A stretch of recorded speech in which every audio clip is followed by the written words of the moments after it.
Bismillah ar-Rahman ar-Rahim. Assalamu alaikum wa rahmatullahi wa barakatuh. Once again, as we welcome you to Wednesday nights with myself, Inayat Wadi, and once again, an absolute pleasure being with you on the show as we normally do on a Wednesday night. And so from now right until 9 p.m., South Africa in the spotlight. And next month, we know of the BRICS summit that is going to be taking place in South Africa. And at this point in time, there's just so much talk with regard to BRICS, and not only as a result of the 5 countries that make up BRICS, Brazil, Russia, India, China, and South Africa, but there's a lot more. And in the build-up to the BRICS summit, we've seen just so much interest in BRICS and looking at its role, not only in the BRICS, the 5 countries in that context, but just taking a look at it in terms of the world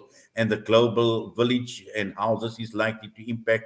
And so looking at South Africa, our aspirations, because there is always a talk about a new world order. There is a talk about emerging markets that is taking place. And we know at this point in time, the BRICS summit has been dominated by the visit of Vladimir Putin to South Africa.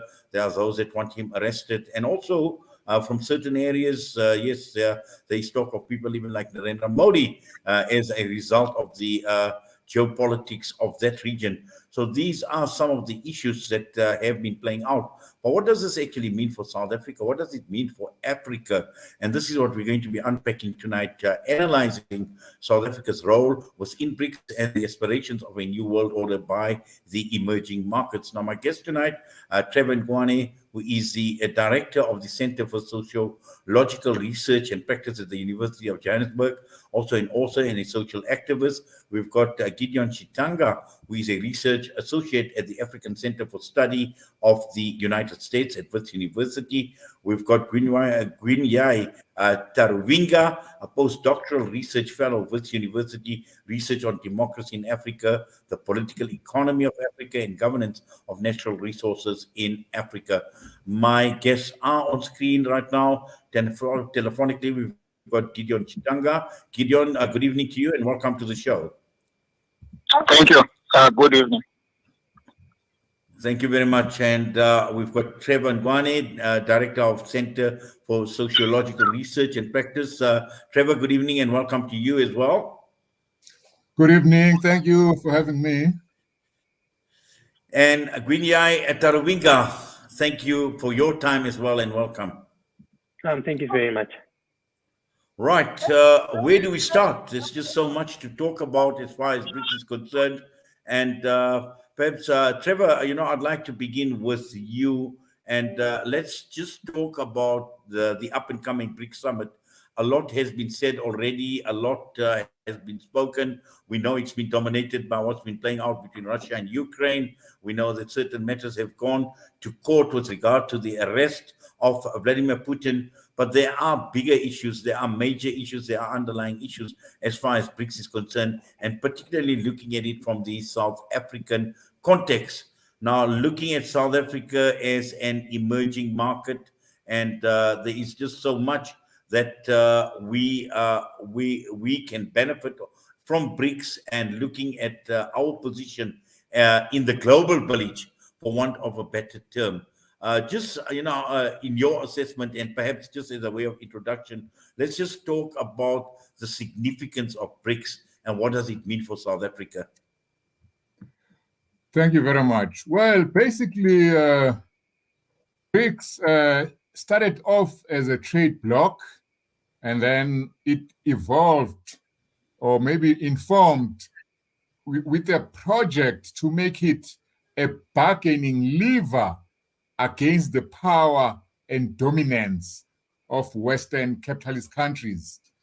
But this also evolved now into ambitions to be an alternative power bloc in global geopolitics. So the stakes have gone up, especially after the invasion of the Ukraine by Russia. So the stakes are real up, and this invasion, this war, is reconfiguring BRICS and forcing the pace, because BRICS was evolving slowly, finding its feet, but suddenly now countries of BRICS must declare either for the USA, for NATO, or for Russia. So this is, it's a terrible situation, especially for South Africa. Thank you for that. And just to bring Gwinyai into the discussion as well. Now, obviously, looking at it from an African perspective, and your area of expertise, the research that you speak about democracy in Africa, you speak about the political economy in Africa. And when we're looking at the BRICS summit against the African continent in particular, we know that the African continent for a very, very long time, we know had been colonized, and most of the colonizers are not part of the BRICS setup. And, as Trevor speaks about this new world order in opposition to what we see, the G7, the United States of America, we're looking at Western Europe, and, all these countries that had basically colonized Africa. And to a large extent, the political economy of this continent has suffered. And I know you speak about governance of natural resources as well as part of your research. Now, all of that put into perspective, there is a huge interest in Africa. There is a scramble for Africa, which includes not only Western Europe or America, but also all these countries that are form part of BRICS.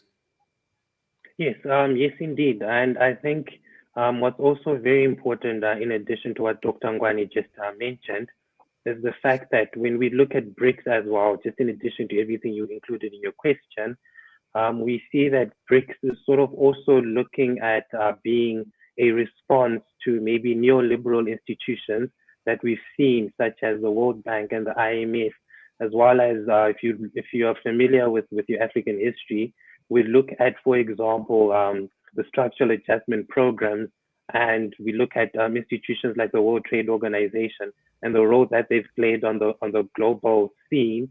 And this has resulted in many African authors arguing to say that the African continent has been left behind.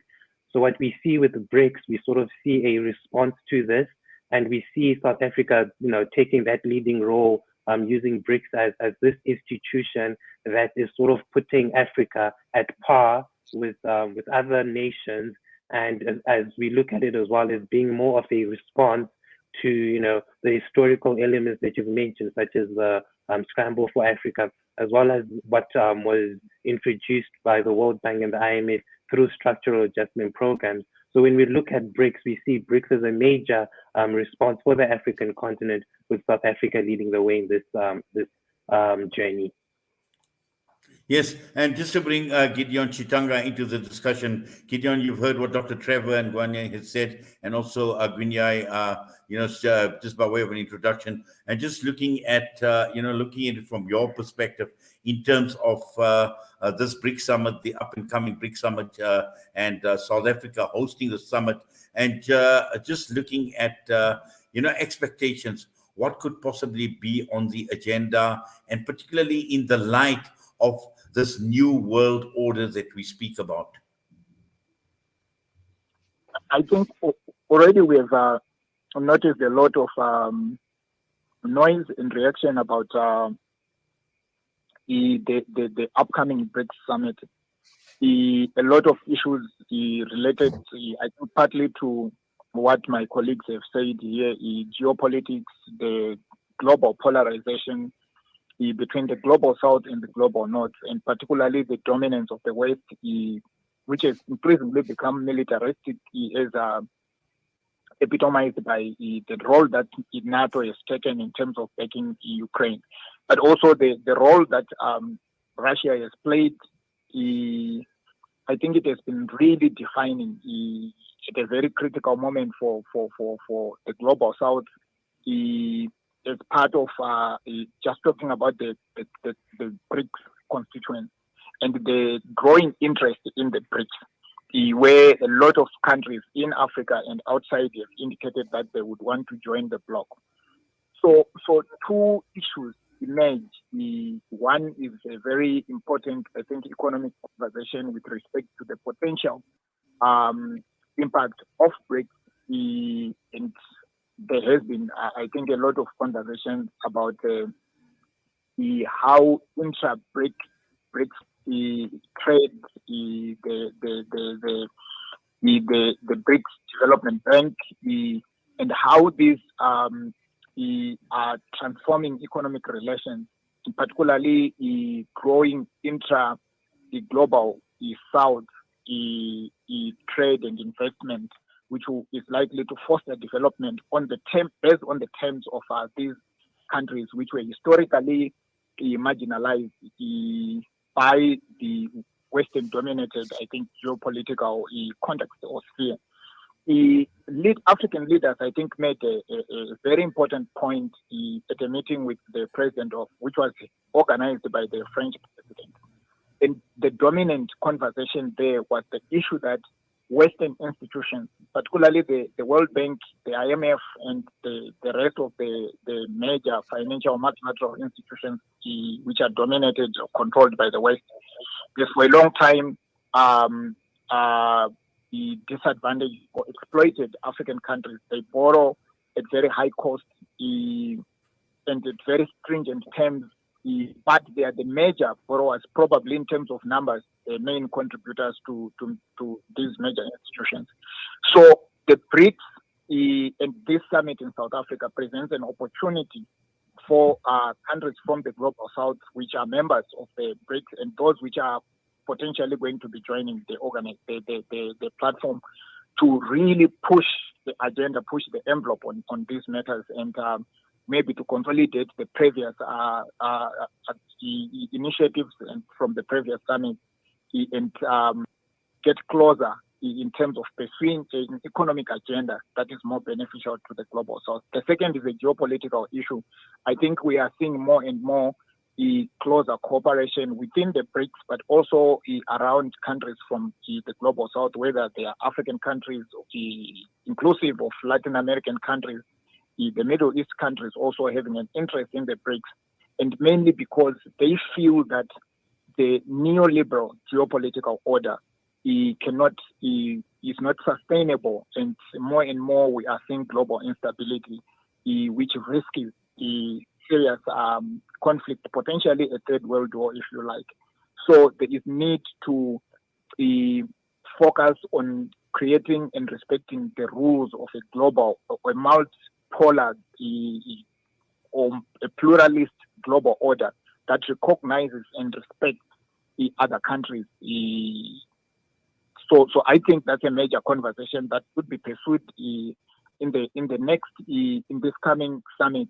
And for sure, the issue of the Ukraine conflict will be debated. And I would actually be happy to see African countries and their partners who are BRICS countries pushing more an agenda based on dialogue in ending the conflict in Ukraine. Thank you for that, Gideon. And let me just bring Dr. Trevor back into the discussion. Now, Dr. Trevor, just from what Gideon has mentioned, talking about this neoliberal agenda, political agenda that he's playing out now, and going for as far back as 2011, where we've seen analysts in the West, we've seen the Western press largely describing BRICS as nonsensical. They even predicted its imminent demise to the extent that they're saying that, BRICS member countries have had numerous differences, disagreements, looking at just economically, these countries, for instance, Brazil and Russia, commodity exporters, China, and commodity importer, Brazil, South Africa, democratic countries, China and Russia, autocratic regimes, and all these differences that the prophets of doom were actually looking at and actually predicting the demise of BRICS. And we now in 2023, we have another summit about to take place. Why the skepticism on the part of these neoliberals looking at an organization or an association like BRICS? Yeah, well, here's an important point. The skepticism can come from the neoliberals or the imperialists, the G7, those who support the countries actually, who colonized Africa, Asia, Latin America. But the skepticism can also come from a left position. For example, we can now characterize the West, USA, as neoliberal. But, how neoliberal is South Africa, Brazil, India? So there is a bit of a complexity involved in terms of what is the vision of BRICS and where it wants to take, the world, what kind of world it wants to create. But certainly the USA, the G7, our former colonizers, the imperialists, they'll be opposed to any attempt of former post-colonies to regroup, to try and build a bloc, and build some power so they can resist their impositions, as Gideon was talking about, structural adjustment programs, all sorts of things which these countries have been doing on what we used to call the third world. But of course, I'm just saying a word of caution. We shouldn't uncritically embrace, let's say the governments or states of South Africa, of Brazil, of India, of Russia, because they've got their limitations, contradictions, weaknesses, and things which we cannot support. But certainly, the G7 and them won't be happy if, we regroup and try to build and challenge their power. Well, definitely. And also, Gwinyai, when one looks at this world order, and obviously when one looks at the powers that be, when one looks at the superpowers, it is clear that especially even emerging out of the post-COVID era, we've seen China emerge as a superpower, as a world power. And the fact that the Russian-Ukraine conflict obviously has been playing out as well. Is it largely...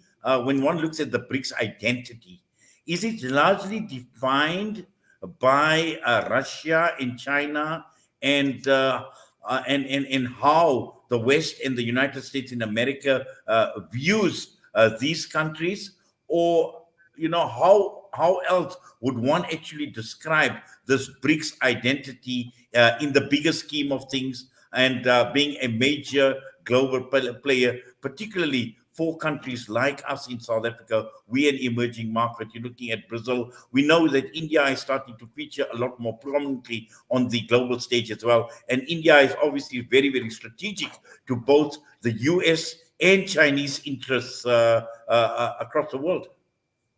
Yes, so most certain. I think that one of the things that a lot of the Western governments and Western institutions have looked at, I think, is the major role that is being played, obviously, by Russia, but as well as China. And this is something that I think worries the West a lot, especially within the context of the ideological battles that have often been recorded in history between the West as well as the East. And also, I think what's also very important within the context of how BRICS identity, as you mentioned, and how it mainly also relates to the West, is if we remember in the early 70s, one of the major events that happened was that the then President of the United States of America, President Nixon, pegged the US dollar as being the mode for trade, and the US dollar essentially then became the currency for trade. And this then set in motion the events that we're seeing within neoliberal politics through these particular institutions. So for the West, in many instances, the West would view BRICS as identity as being one that is led by China, that is being led by Russia, as a way to counter what would call the Western hegemony that is mainly led by the United States of America. But what I also think is very important as well is, especially within the context of South Africa, is the issue of national interest. And we always look at international relations and how countries relate to each other as being an issue of national interest.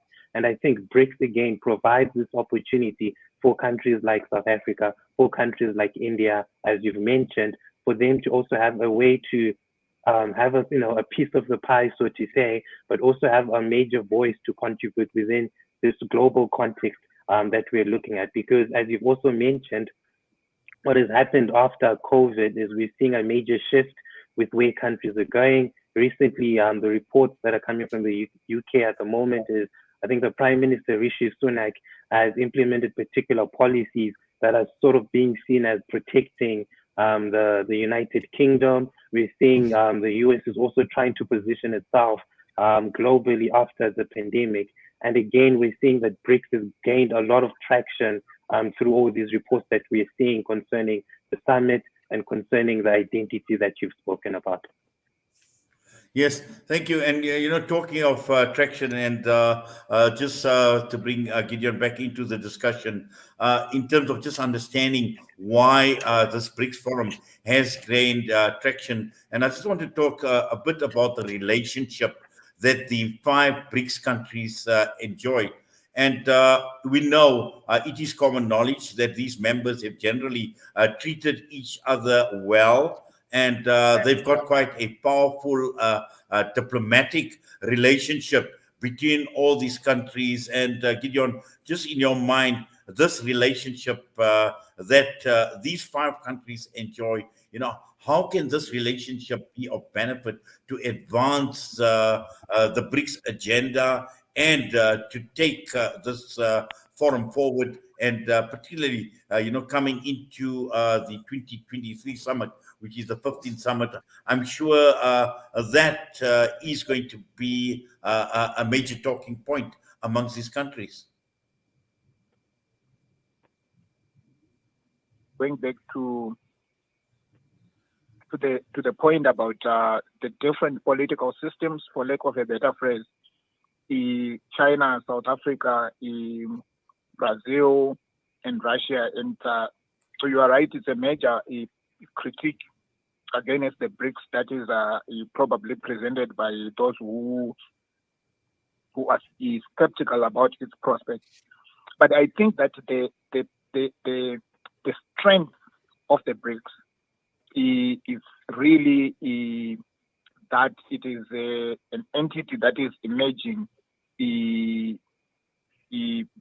based on the idea of respecting different political regimes and the idea of non-interference, respecting the independence and the political systems of different countries, and yet allowing these countries to engage diplomatically as equal partners.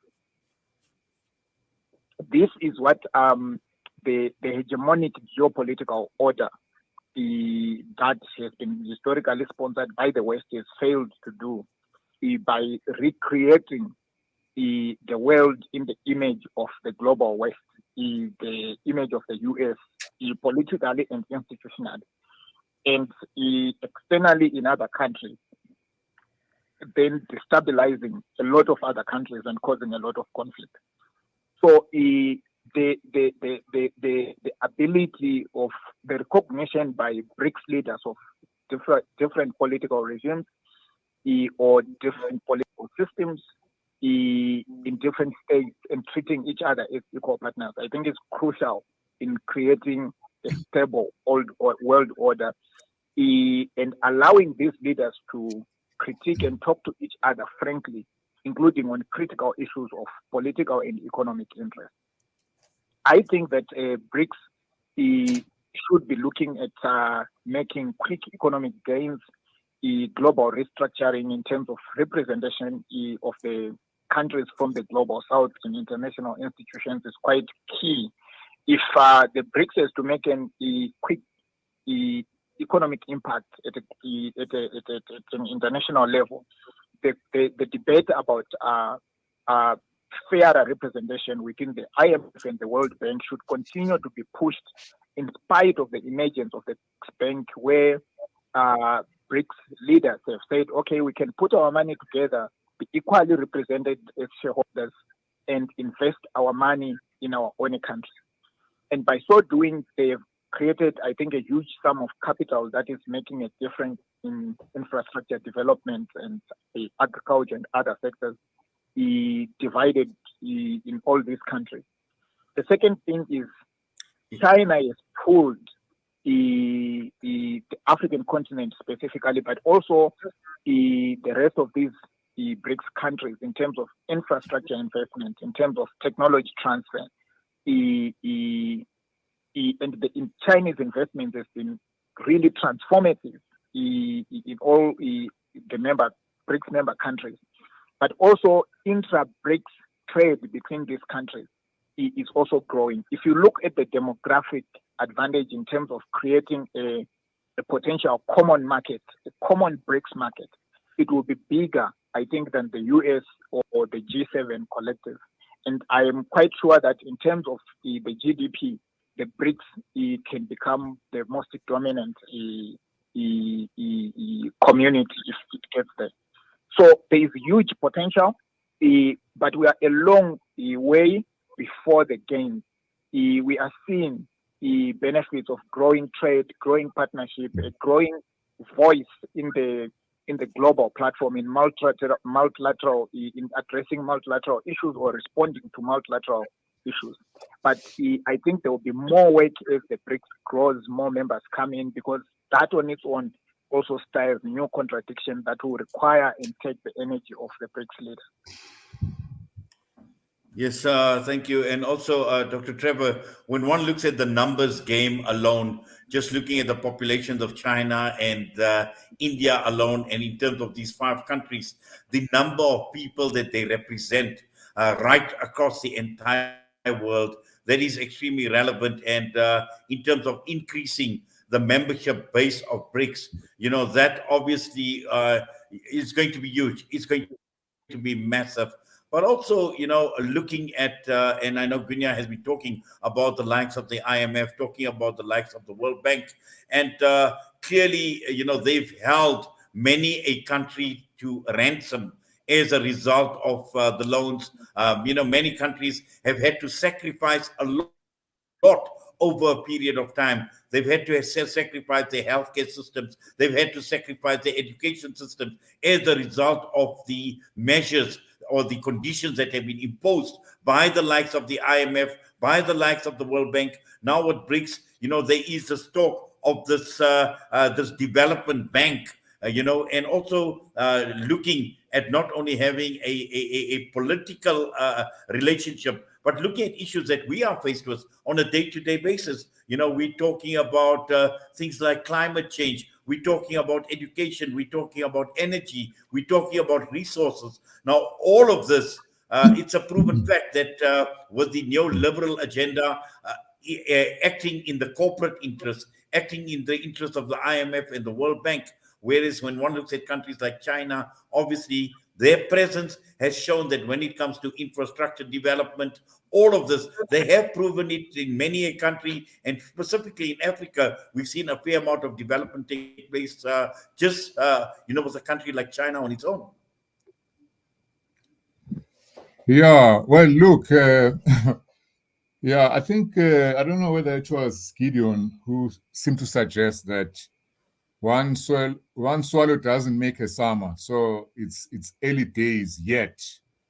But, we have to be careful and follow the advice of Amilcar Cabral, who said we mustn't claim easy victories and, we mustn't lie to ourselves. So, for example, let's look at the numbers. South Africa only has a 50 million or 60 million population, versus, say, India, 1 billion, China, 1 billion. So that's a lot of unevenness.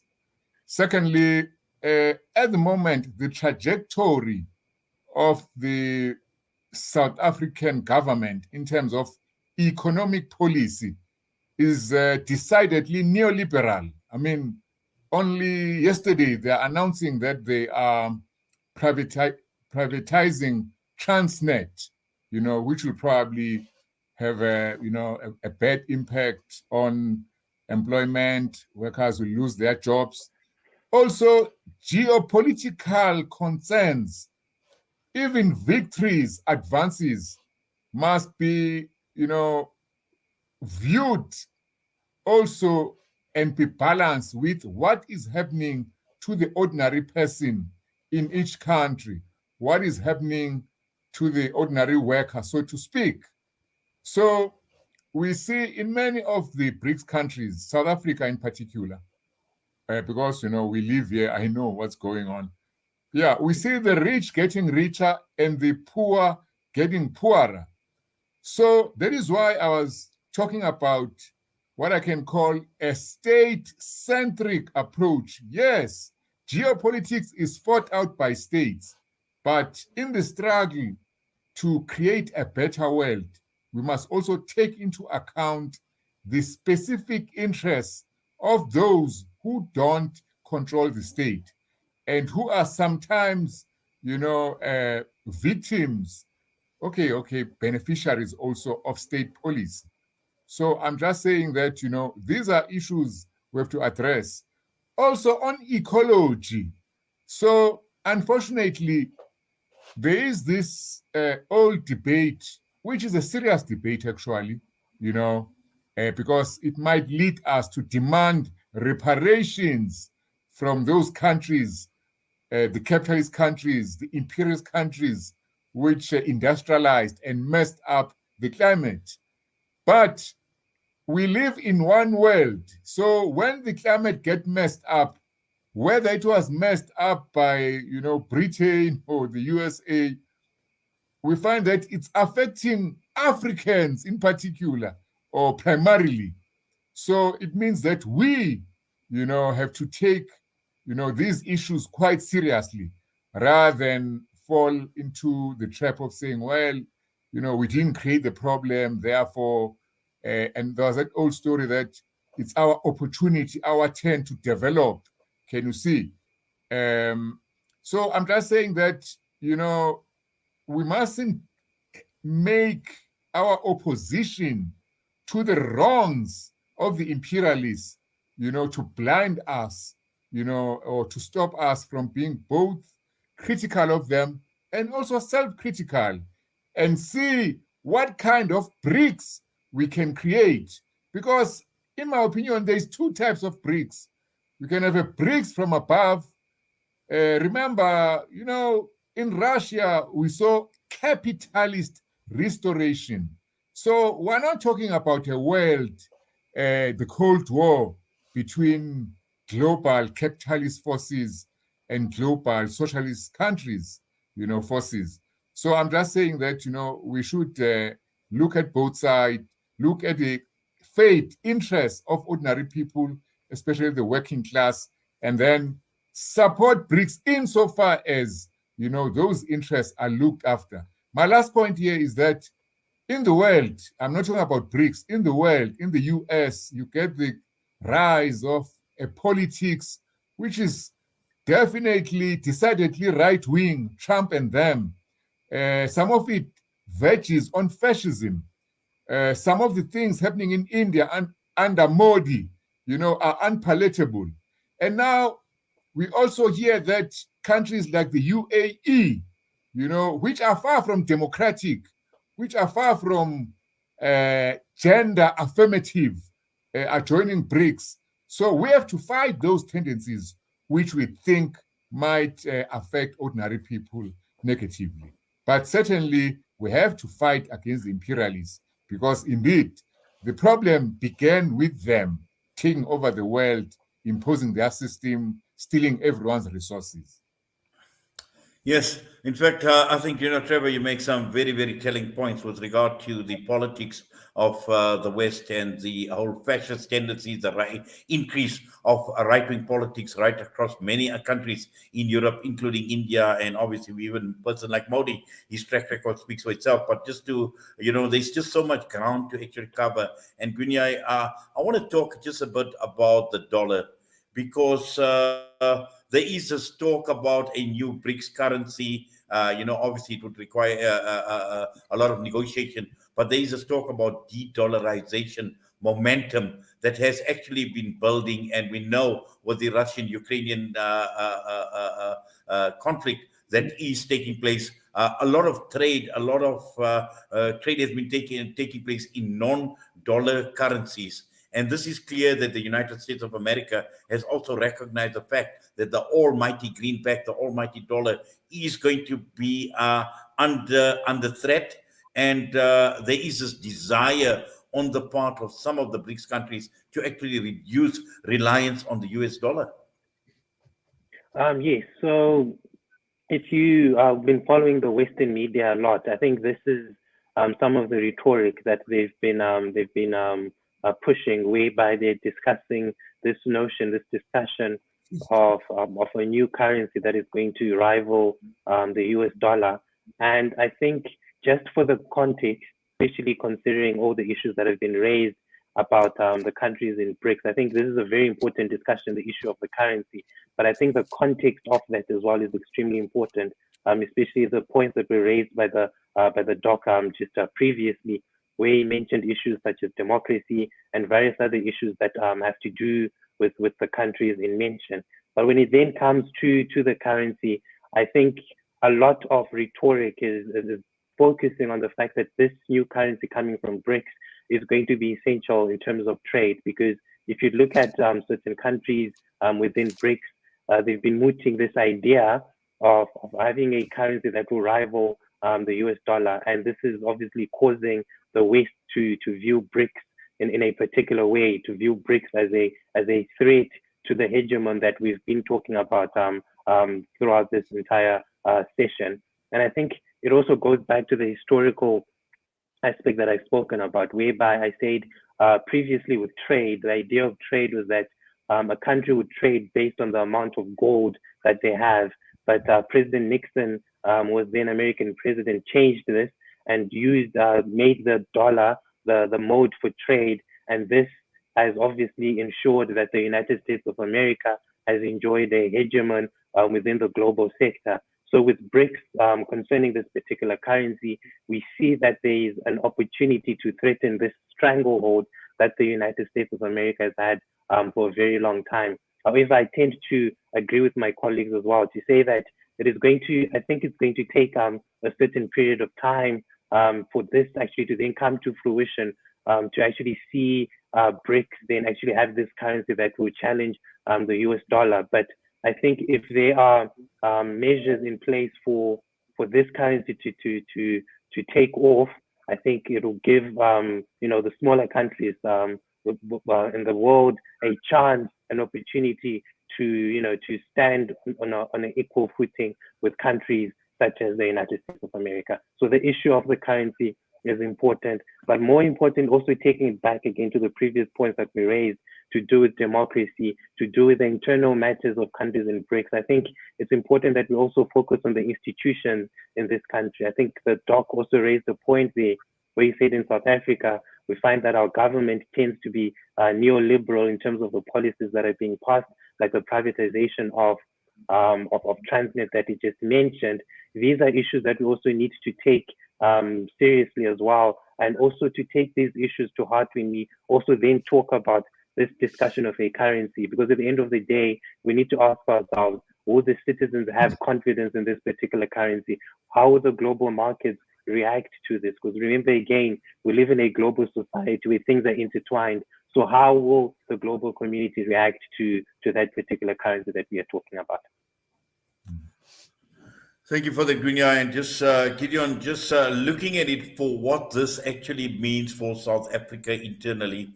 And we know, looking at the politics of our country, looking at the political parties in our country, they are at a crossroads, this huge debating point on whether Vladimir Putin should be allowed to come to South Africa. We know the matter has even gone to the High Court, where President Cyril Ramaphosa has been forced to make some information or documentation available. And just looking at South Africa buying into BRICS, considering that, we've got all these differences within our own political establishments and within our own political parties.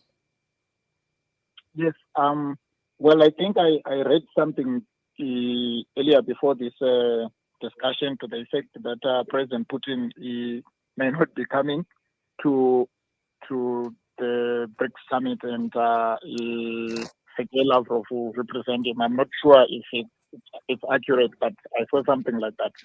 Then the debate about what will happen to Putin when he comes or not falls away. But what's important is you see a liberal democracy as imitated in our African countries is very problematic. I would think that there are key issues which take the form of national interest issues. And it doesn't matter where political parties stand on, let's say, one issue or the other of domestic issues. But they should be a certain level of convergence or behind the scene engagement when it comes to issues that are nationally sensitive. And I think that this issue around President Putin for South Africa was quite a high-stake issue, considering the pressure exerted by the West and where South Africa is economically and politically now. So I think that the nature, the type of democracy that South Africa has, which is similar to other African countries, is very problematic. And when it comes to issues that are international, you actually see that our national interest, which should be the main driver of domestic politics, plays second fiddle to externally motivated or driven agendas.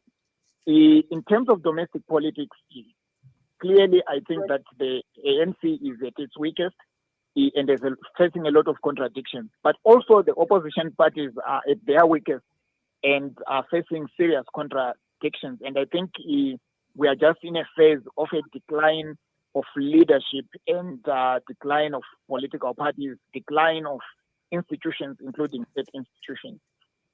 I hope that we will be able to take this as an opportunity to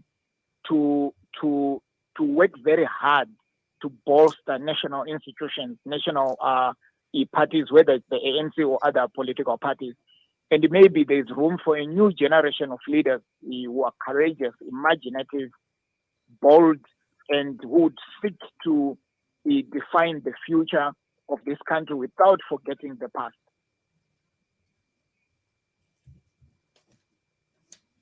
Well, definitely. And also to bring Dr. Trevor back into the discussion, just looking at the success of this BRICS summit and what this would actually mean for South Africa. And you made mention that South Africa, compared to the other countries, very, very small, in terms of numbers, in terms of population. But we've also got our own internal political dynamics that are playing out. Gideon speaks about the ANC, the government being at its weakest, and the opposition parties as well. And in terms of, maximizing or capitalizing on a summit like BRICS Summit for the benefit of the country against the background of the weakness that we see within our political establishment. Yes, so, well, the BRICS platform must be used to push forward what I can call a progressive agenda. And what I've been saying is that a progressive agenda requires us to look at what is not progressive, not just with our enemies, but within ourselves. So this is quite important. So we cannot let Modi come here and be treated like a great statesman when back home in India, he's encouraging communalistic attacks on Muslims, the war in Kashmir, etc. And also Christians and the Dalits. I said not only Muslims, but also on the Christian community. That's what he's doing, yes. Now, remember, we are lucky now because, well, so to speak, in Brazil, Lula took over. But before him was Bolsonaro, who was definitely a right winger. Can you see? So if there was Bolsonaro here, I'm sure we will, say, Lula, we all love Lula. But if there was Bolsonaro here, we would need to raise the issue of him stopping to, deny his people or the people back home their rights and raise all those issues. Similarly, with South Africa, we cannot allow President Cyril Ramaphosa to duck some of the issues which he must address, to use the BRICS platform to project, a honky-dory, all flowers situation. However, I think one of the issues which I can see is a kind of a problematic issue of discussion in this conversation is national interest versus what I can call class interest. So, many times women's rights have been suppressed in the name of the national interest. I mean, we've seen LGBTQI rights, say, in Uganda being suppressed about a so-called national culture, national interest, because certain people, certain classes, certain factions run the state. So I think we have to be aware also that with Africa, some of these national interests are based on colonial borders. So, for example, countries like Swaziland, Zimbabwe, whatever, for all, purposes, they are one with South Africa, but because of different colonizers, colonize them, now we find ourselves having to kind of work through that contradiction. So those are all the issues we have to address when this BRICS summit happens here. For example, we have to raise the issue of xenophobia.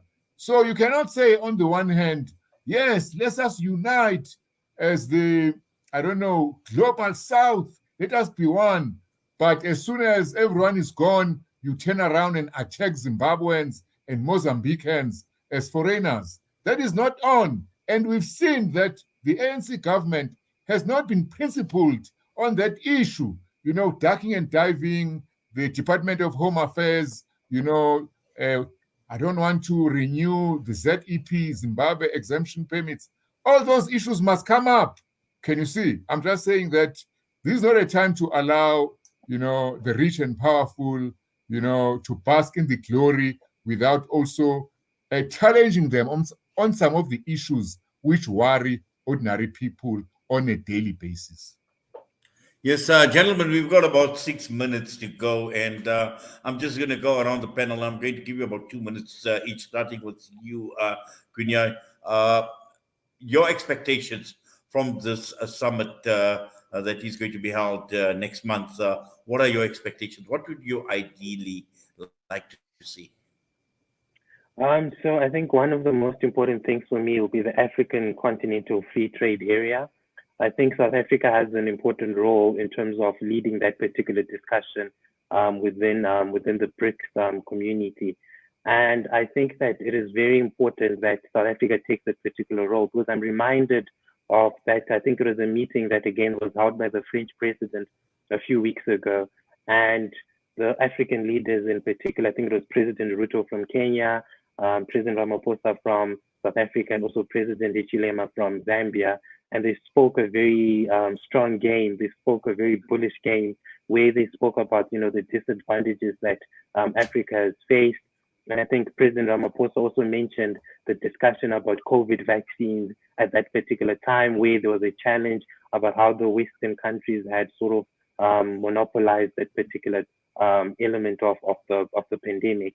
So I hope that South Africa can use BRICS as a way or as a platform to further the African agenda, to provide a place or a space for African countries to also be part of this global discussion, because for so long, because of the issues we've spoken about, like colonization or structural adjustment programs, the African continent has been marginalized. So I'd like South Africa to also obviously push its international agenda to be the voice, to be the beacon of hope for the African continent, which is something that South Africa has done for a very long time, and I hope they can continue to do that through BRICS. Thank you for that, sir. And going across to Gideon Chitanga, final thoughts on your side, your expectations? I think that South Africa plays an important role for sure as an entry point for African countries into the international space. But I want to see more engagement with African countries or on issues that affect African countries, and more effort in building consensus on an African agenda that can be based on some of the key agreements, continental agreements and regional agreements, like the free trade agreement, the Agenda 2063, so that broadly the agenda of the BRICS and the agreements in the BRICS can also bring to life the critical continental interventions that stimulate the economic development and create jobs in the African continent in different African countries. The main weakness for African countries is they are colonially, it's a fragmentation that resulted from colonialism. And I think our leaders